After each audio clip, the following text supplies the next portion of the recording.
Hi, and welcome to Watch It Played. My name is Rodney Smith, and in this video, we're going to learn the 3 or more player game, Glyphics, designed by Eric Olson and published by The Op, who helped sponsor this video. Some party games have you acting out scenes. Some have you drawing them, but maybe you don't think you can draw or act. Well, don't worry, you won't need those skills here, but you will need your imagination. So join me at the table and let's learn how to play. To set up, spread these game pieces across your play area so they can be easily reached by all the players. Then separate the 2 decks of cards by their backs and shuffle them into face-down piles. The cards with a red back make up the Easy Peasy deck. On their faces, they'll show a list of 5 different nouns and a single verb at the bottom. The cards with blue backs make up the Standard difficulty deck and have 4 nouns, 1 verb, and 1 phrase. Each player now draws a single card from either pile, and we'll assume that we have 4 players in this video. So it's all right if some people take Easy Peasy cards while others take Standard difficulty ones. The important thing is that while you can examine your own card, you must keep it a secret from the other players. This will be the only card you'll use throughout the game, so you can set the decks aside or return them to the box until you're ready for your next game. And that's the setup. In Glyphics, players will take turns being the builder, using the plastic pieces to create scenes representing one of the words or phrases on their card, while the other players attempt to correctly guess it. Correct guesses earn the guesser and builder points, and the person with the most points at the end of the game wins. To begin, pick someone randomly to be the first builder. The builder secretly picks any one of the 6 prompts on their card. Now, I might pick dream, for example. Then they announce out loud which category their chosen word comes from, either noun, verb, or phrase. So here I would say that my chosen prompt is a verb. As soon as the builder is ready, someone should start a 60-second timer using a stopwatch or mobile device or anything you have handy. And while the time is going, the builder quickly uses the pieces in the center of the table to create some kind of pattern or glyphic representing their secret word or phrase known as their prompt. As they create layouts with the pieces, the other players, the guessers, will call out what they think the secret prompt might be. And there's no limit to how many guesses they can all be making. As the builder, trying to get the players to guess dream, maybe I would grab these pieces and arrange them to try to show a person in bed. But if I didn't feel that was helping enough, I might add this piece as well to act as a pillow. And I could even move this piece around to try to show a person getting into bed, and then maybe add this piece so it looks like they're covered in a blanket. But maybe, after all this great work, the other players, the guessers, are just stuck on the idea that I'm showing someone who's sleeping, but nobody yet has said the word dream.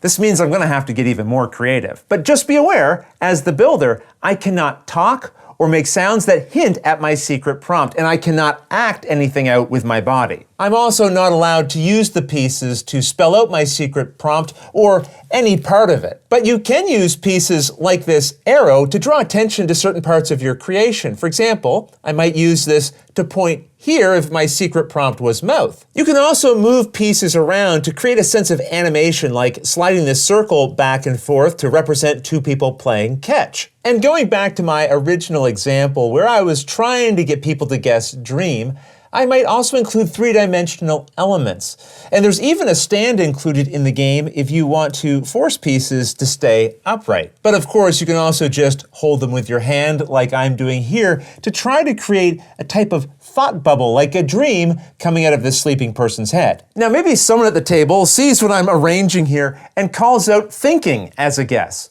They're getting closer, right? And it's okay to nod or point to the player to indicate that they're on the right track. You can also discard pieces back to the supply and try something different with your arrangements as you're going, but just remember, the 1-minute timer is still ticking away. Now, let's assume with my incredible efforts here, someone at the table shouts out dream as a guess. That was my word, so that's correct. And any form of the verb is acceptable. So dreaming would have been fine too. And the same is true for nouns. If the word was dolphin, then dolphins would also count as a correct guess. If more than one person calls out the correct answer at the same time, the group must determine who they believe said it first.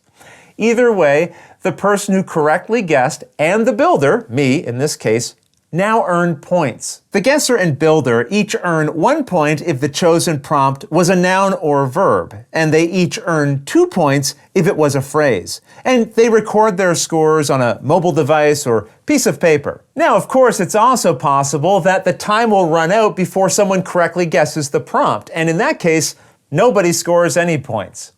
Then, whether the prompt was guessed correctly or not, the pieces used during that turn are returned back to the center of the table, and the next player in clockwise order from the builder becomes the new one. They'll start their turn by picking one of their words, and the timer is then started.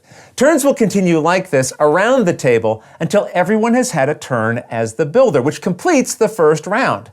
Then you go around the table again and play a second round. In future rounds, you cannot pick a prompt that was already correctly guessed, but you can pick a prompt that players failed to guess in previous rounds. Either way, turns will continue around and around the table until you've finished 5 rounds, meaning each player will have had 5 turns as the builder. This means you'll have used, at most, 5 of your prompts, and since every card has 6, you'll have at least 1 you didn't use yet. After the 5 rounds are over, the player with the most points wins. Now, if there's a tie, the tied players participate in a sudden death turn. Just have any player not involved in the tie act as a builder using one of the prompts on their card that they haven't used yet. In this sudden death turn, there is no time limit, and the first player to guess correctly breaks the tie and wins. Now, if all of the players had tied at the end of 5 rounds, then just plan a group trip to Egypt and the first player to discover a new hieroglyphic wins. And I'm not kidding, that's what the rules say. And hey, I don't make up the rules, I just explain them. But of course, feel free to break the tie another way if you prefer, or just declare a shared victory. The game also comes with other ways to play, which you'll find on this page of the rulebook. For example, you can up the challenge by not having builders reveal if their prompt is a noun, verb, or phrase. Or remove the timer entirely and have players build until a correct guess is given. But all of these options I'll leave for you to discover on your own. Otherwise, that's everything you need to know to play Glyphics. If you have any questions at all about anything you saw here, feel free to put them in the comments below, and I'll gladly answer them as soon as I get a chance. You'll also find forums for discussion, pictures, other videos, and lots more over on the games page at Board Game Geek, and I'll put a link to that in the description below. And if you found this video helpful, please consider giving it a like, subscribing, and clicking that little bell icon so you get notification anytime we post a new video. And if you'd like to support us directly, you can join our Patreon team, which I'll have linked below. But until next time, thanks for watching.